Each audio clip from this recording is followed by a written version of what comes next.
Olá, meu nome é Adriana Sato, eu sou aluna do curso de especialização em Inteligência Artificial do PS Poli e hoje vou apresentar meu trabalho de conclusão de curso, sob orientação do pesquisador da Embrapa, Dr. Paulino Vilas Boas, e cujo tema é Classificação de doenças foliares em milho e tomate a partir de imagens e redes neurais artificiais.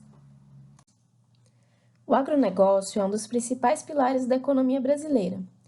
Em 2020, foi responsável por quase metade das exportações do país e correspondeu a mais de um quarto do PIB nacional. Apesar do cenário positivo, a agricultura enfrenta diversos desafios, como, por exemplo, o aumento populacional e da demanda por alimentos versus a limitação do espaço geográfico para plantio. Além disso, com as mudanças climáticas, eventos adversos como secas, geadas ou chuvas intensas são cada vez mais frequentes.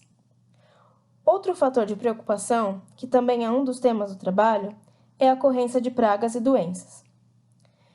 Para nos mantermos sustentáveis, é preciso buscar soluções e tecnologias para aumentar a produtividade no campo, ou seja, produzir mais em um mesmo espaço de terra. A ocorrência de doenças em plantas pode causar grandes danos à agricultura.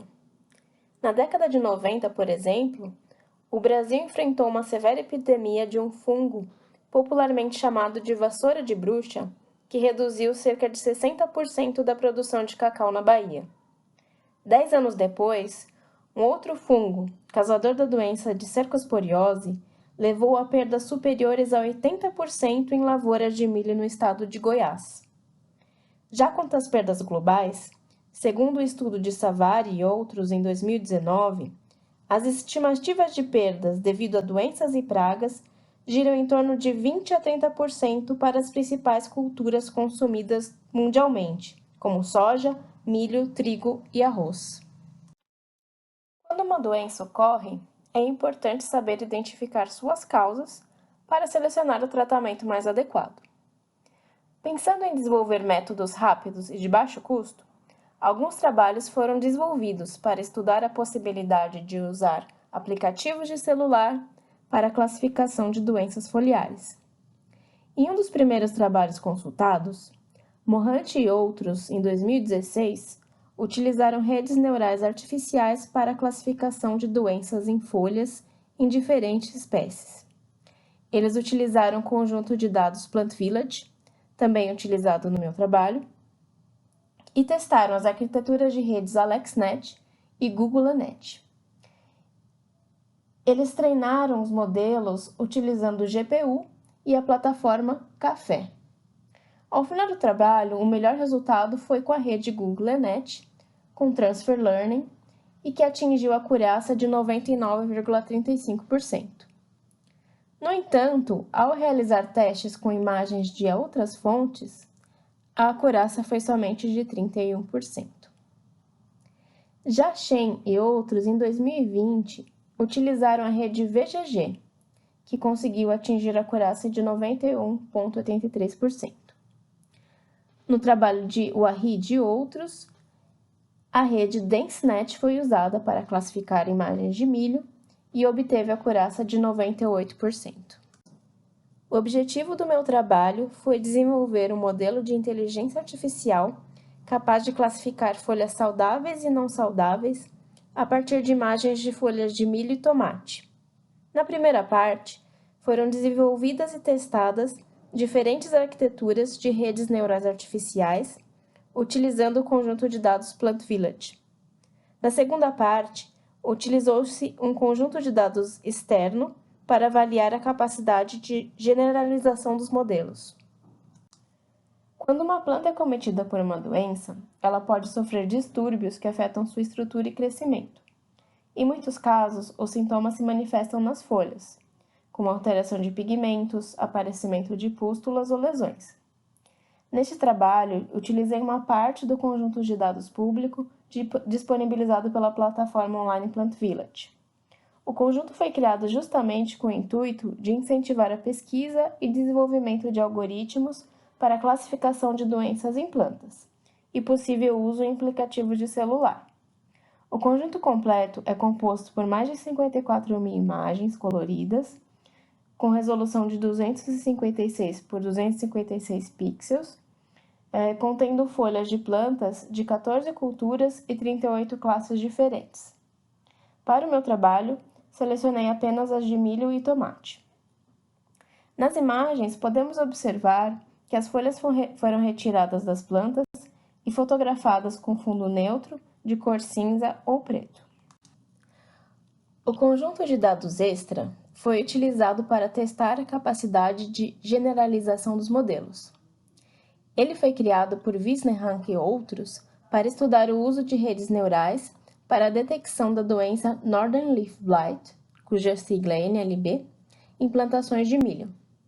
O conjunto contempla 1.787 imagens com resolução de 4.000 por 6.000 pixels e que foram capturadas com câmera manual em fazendas experimentais da Universidade de Cornell, nos Estados Unidos. Nesse slide, temos alguns exemplos das imagens originais do conjunto extra.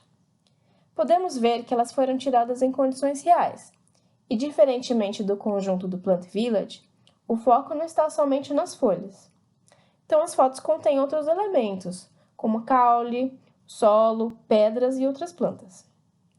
Além disso, as folhas estão em posições variadas e podem inclusive estar dobradas ou curvadas.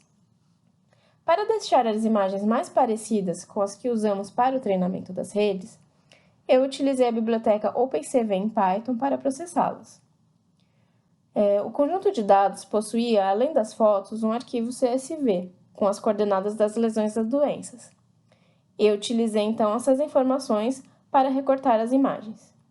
Após o processamento, eu obtive 5.511 imagens com 256 por 256 pixels. Durante a análise exploratória dos dados principais, do Plant Village, verifiquei que os dados estavam desbalanceados, como podemos ver no gráfico desse slide. Havia um número muito maior de classes de doenças de tomate em relação às de milho, e a quantidade de imagens entre as classes também não era equilibrada. Decidimos então manter todas as 4 classes de milho e escolhemos o mesmo número de classes para o tomate. As classes selecionadas estão destacadas na cor azul. Para o balanceamento da quantidade de imagens para cada classe, definimos que cada uma deveria ter 1.000 observações. Para aquelas que tinham mais de 1.000 imagens, fizemos uma seleção aleatória. Já para aquelas com menos de 1.000, utilizei a técnica de Data Augmentation para gerar imagens novas, utilizando transformação por rotação 90 graus. Para o desenvolvimento e treinamento dos modelos desse trabalho, utilizei a linguagem Python e a plataforma do Google Colab Pro com GPU. Utilizei também as bibliotecas do Keras e TensorFlow. Para a escolha das redes, eu me baseei em redes neurais convolucionais já utilizadas na literatura, com algumas modificações. As redes convolucionais têm sido muito utilizadas em visão computacional, pois são capazes de extrair informações importantes dos dados brutos por conta própria, como extração de bordas, cantos, texturas e cor. As técnicas anteriores dependiam do conhecimento humano para fazer a seleção e engenharia dos dados, que é uma etapa muito importante, mas pode ser bastante trabalhosa. Nos meus experimentos, utilizei redes partindo do treinamento do zero e pré-treinadas com ImageNet. Este é um enorme conjunto de dados com mais de 1 milhão de imagens que foi criado por pesquisadores para fomentar o desenvolvimento de algoritmos em visão computacional. Ele é utilizado como referência em muitos trabalhos e em competições. Uma das redes de referência é a AlexNet, que foi a primeira rede convolucional a ganhar a competição do ImageNet em 2012.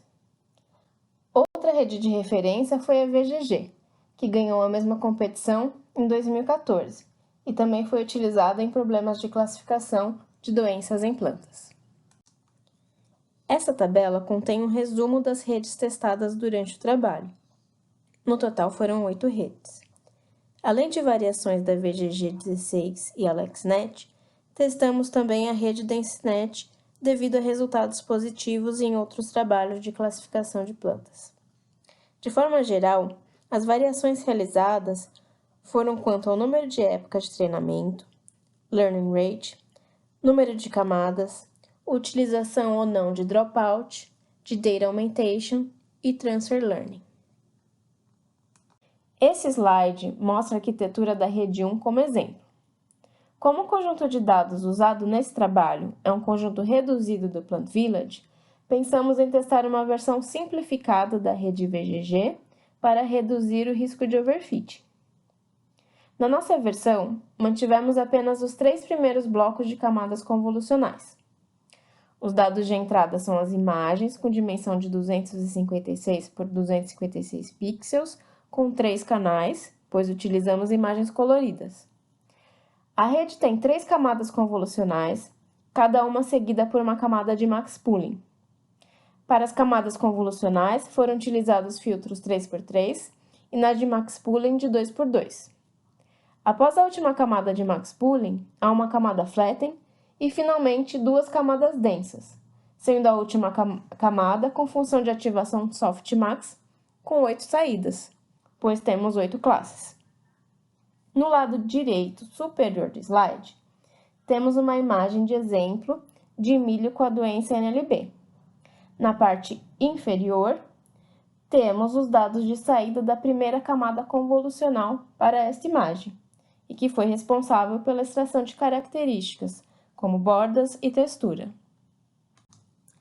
Esse slide contém os resultados da rede que obteve o melhor desempenho com os dados de teste do Plant Village. Os gráficos do lado esquerdo mostram custo e exatidão durante o treinamento e validação do modelo. Consideramos bons resultados, pois a diferença entre os valores de treino e validação foi pequena, e a acurácia com os dados de teste foi de 96,25%. No lado direito, temos a matriz de confusão dos dados de teste, que indica que a rede classificou corretamente todas as imagens de milho com ferrugem comum, milho e tomates saudáveis. A classe que mais errou foi a de milho com cercosporiose, no qual cerca de 9% das imagens foram classificadas incorretamente como milho NLB. Apesar dos bons resultados com o conjunto de teste do Plant Village, o desempenho não foi tão bom com as imagens do conjunto extra. Apenas 27,6% das imagens foram classificadas de forma correta. A maior parte dos dados foi classificada como milho saudável. Esse slide mostra exemplos de imagens que foram classificadas incorretamente pela rede. Podemos notar que algumas delas possuem interferências, como iluminação irregular, sombras e falta de foco. Além disso, a meu ver, realmente existe semelhança entre a doença de NLB e cercosporiose. Nessa tabela, temos os resultados de todas as redes testadas nesse trabalho. Como já mencionamos, a rede 8 foi a que teve o melhor desempenho com os dados do Plant Village. Ela utilizou a estrutura da rede VGG16, com treinamento do zero, e foram empregadas técnicas de data augmentation e dropout para a redução do overfit. No entanto, ela não teve resultados tão bons com o conjunto extra.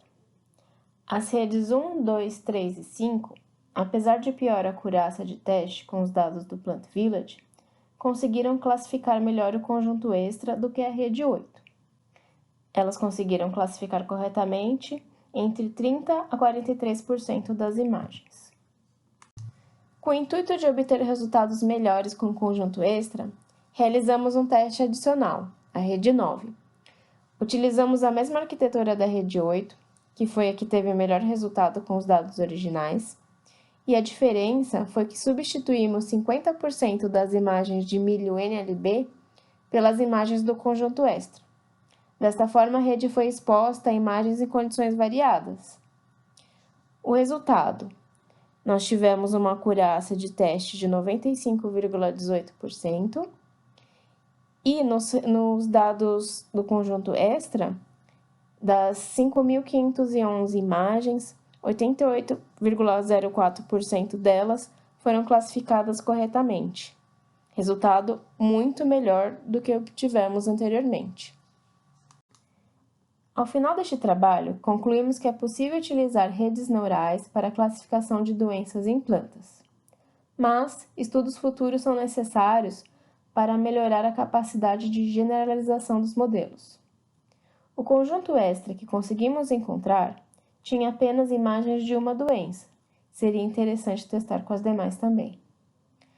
Concluímos também que podemos obter melhores resultados se as redes neurais forem treinadas com uma quantidade variada de dados e que tenham condições similares das condições do modelo em produção. Podemos fazer isso com técnicas de data augmentation ou coletando mais imagens. Ainda, como sugestão para trabalhos futuros, acreditamos que investir na etapa de pré-processamento possa facilitar o aprendizado da rede. Sugerimos utilização de técnicas de segmentação de imagem para remoção de fundo, equalização de histograma ou utilizar outras variações de data augmentation. Neste slide, temos as principais referências utilizadas nessa apresentação. As demais podem ser encontradas na parte escrita do trabalho. Obrigada!